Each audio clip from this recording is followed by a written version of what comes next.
Scenes and Adventures in the Semi-Alpine region of the Ozark Mountains of Missouri and Arkansas, 1853, by Henry Rowe, Schoolcraft. Chapter 7, Part 1, Number 16. December 5th. The rain ceased during the night and left us a clear atmosphere in the morning. At an early hour, we completed the package of the horse, and taking the reins, I led him to the brink of the river, and with difficulty effected a passage.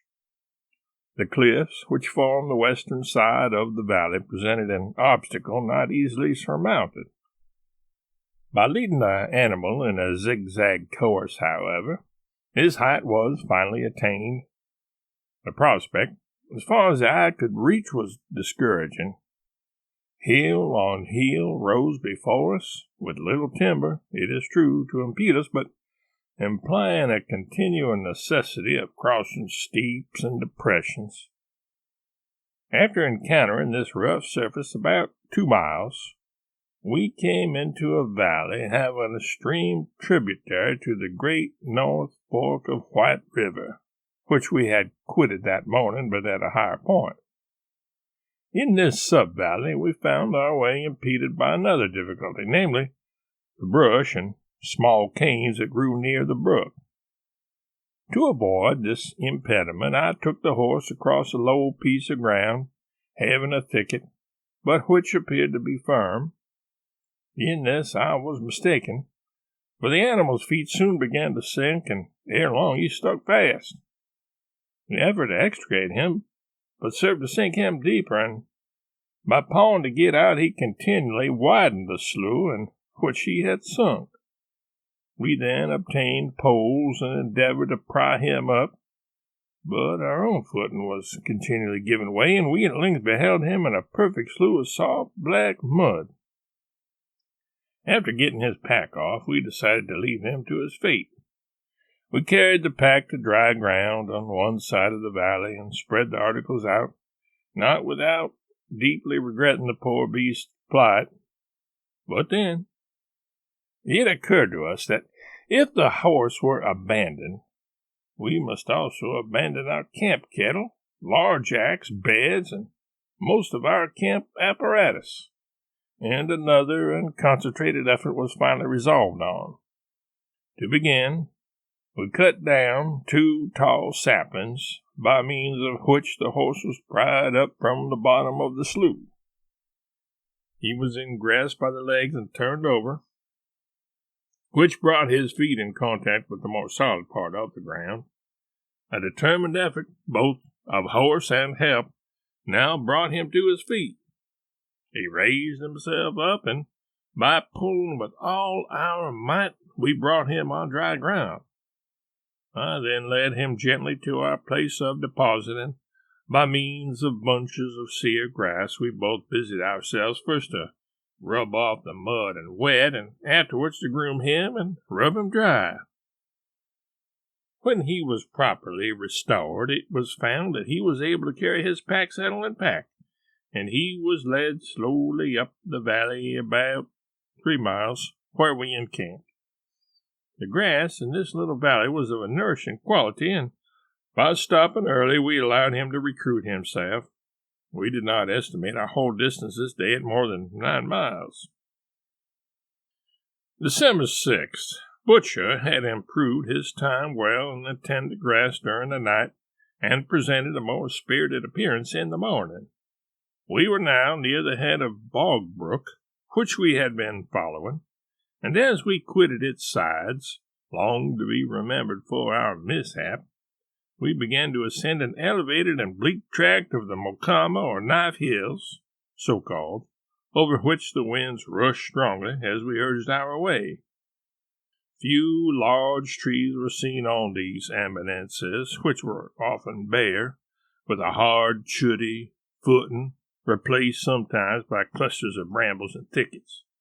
In one of these, a valuable couteau de chasse was swept from its sheath at my side and lost. I was now reduced to a single knife, of the kind fabricated for the Indians under the name of scalper, For a distance of 16 miles, we held on our way in a west-southwest course, turning neither to the right nor left. As night approached, we found ourselves descending into a considerable valley caused by a river. The shrubbery and grass of its banks had been swept by fire in the fall, and a new crop of grass was just rising. We formed our encampment in this fire-swept area, which afforded Butcher another benefit, and made some amends for his scanty fare among the bleak eminences of the Ozarks. This stream proved to be the little north fork of White River. We here dispatched the last morsel of our turkey. December 7th. The ascent of the hills, which bounded the valley on the southwest, was found to be very difficult, and when the summit was reached, there spread before us an extensive prairie of varied surface. Trees occasionally appeared, but were in no place so thickly diffused as to prevent the growth of a beautiful carpet of prairie grass. When we had gone about 6 miles, a bold, mound-like hill rose on our left, which seemed a favorable spot for getting a view of the surrounding country. We had been told by the hunters that in traveling 15 miles about west, we should reach a settlement at Sugarloaf Prairie on the main channel of the Unica or White River. But on reaching the summit of this natural lookout, we could descry nothing that betokened human habitation. As far as the eye could reach, prairies and groves filled an undulating vista. On reaching its foot again where our horse was tied, we changed our course to the south, believing that our directions had been vague. We had gone about a mile in this direction when we entered a faint and old horse path. This gave animation to our steps. We pursued it about 3 miles, when it fell into another and plainer path, having the fresh tracks of horses. We were now on elevated ground, which commanded views of the country all around. Suddenly, the opposite side of a wide valley appeared to open far beneath us, and, stepping forward the better to scan it, the river of which we were in search presented its bright, broad, and placid surface to our view. At several hundred feet below, we stood admiringly on the top of a high, rocky, and precipitous cliff. Instinctively, to shout was my first impulse. My companion, as he came up, also shouted. We had reached the object of our search.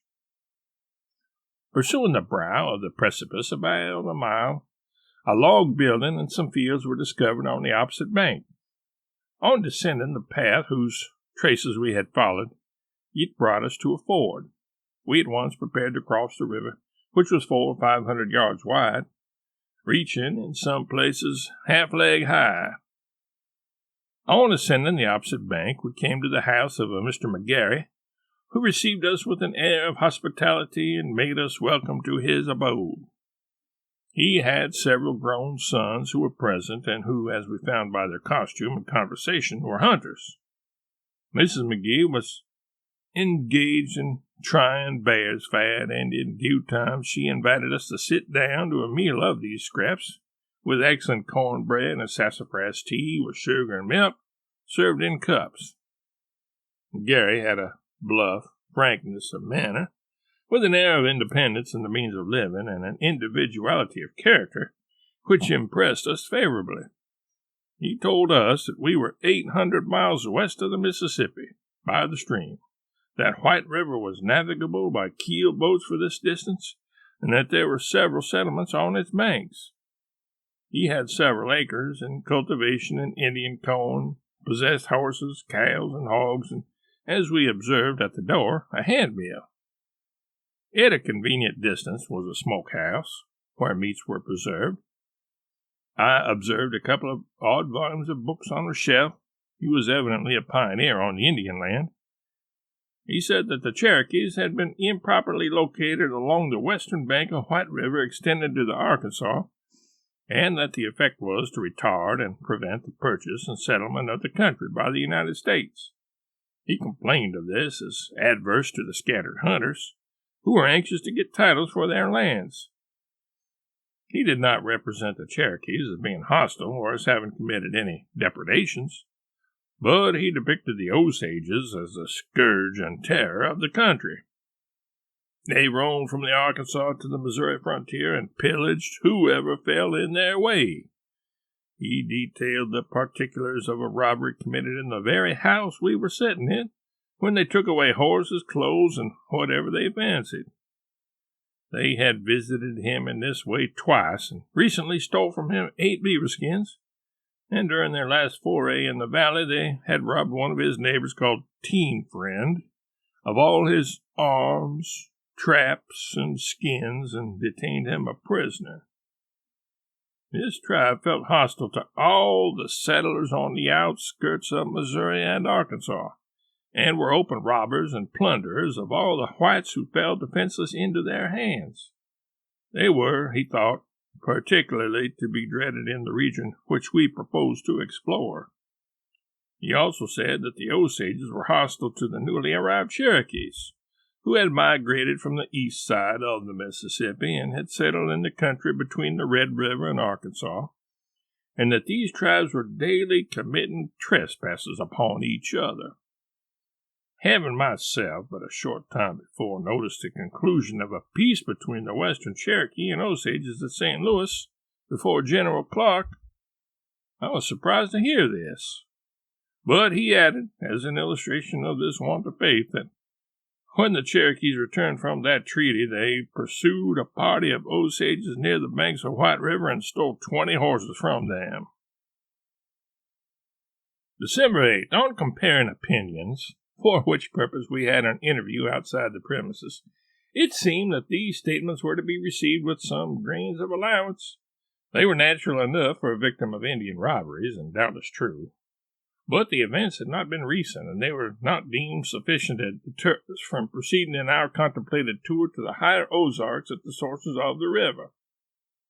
It was evident that we had erred a good deal from our stick bridge at Calamarca from the proper track, but we were nevertheless determined not to relinquish our object. Having obtained the necessary information, we determined to pursue our way, for which purpose we turned the horse to graze with McGarry's, rid ourselves of all our heavy baggage by depositing it with him, and prepared our knapsacks for this new essay. When ready, our host refused to take any pay for his hospitalities, but, conducting us to his smoke-house, opened the door, and then, drawing his knife from its sheath, placed it, with an air of pomposity, in my hand, offering the handle end. It said, "Go in and cut." I did so, taking what appeared to be sufficient to last us to our next expected point of meeting hunters. The place was well filled with buffalo and bear meat, both smoked and fresh, hanging on crossbars.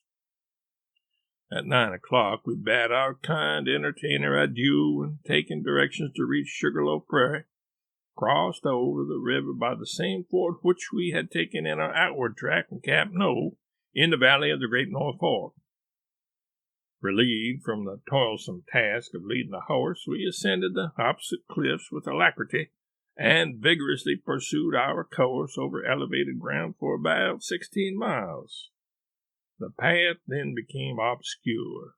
The ground was so flinty and hard that it was in vain we searched for tracks or horses' feet. Some time was lost in this search, and we finally encamped in a cane bottom in the river valley. My companion had again charged himself with the coffee pot, which he carried in a similar manner at his back, and when I came to open my pack, told me he thought I had not cut deep enough into the dried bear's meat in McGarry's smokehouse. To a man who refused all pay and had been invariably kind, I felt that moderation in this respect was due. I was, besides, myself to be the carrier of it, and we indeed never had cause to regret the carefulness of my selection.